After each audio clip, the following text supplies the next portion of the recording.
விஜய் ஆண்டனி. ஒரு கேட்சிங்கான ஹூக் வேர்டை போட்டு அந்த சாங்கை ஹிட் பண்றதுல இவர் ஒரு அல்ட்ரா லெஜெண்ட் அப்படின்னே சொல்லலாம்.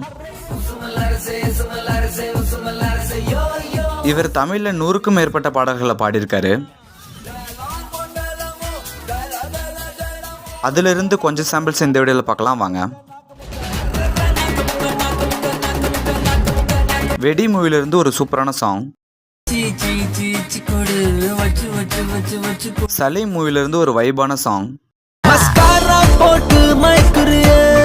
நினைத்தாலே இனிக்கும் மூவிலிருந்து ஒரு பெஸ்டான சாங்.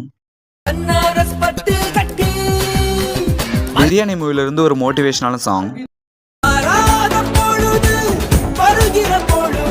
இவரோட குரல்ல என்னோட மோஸ்ட் ஃபேவரட் சாங் பிச்சைக்காரன் மூவிலிருந்து. உங்களுக்கு பிடிச்ச சாங்க கமெண்ட்ல சொல்லுங்க.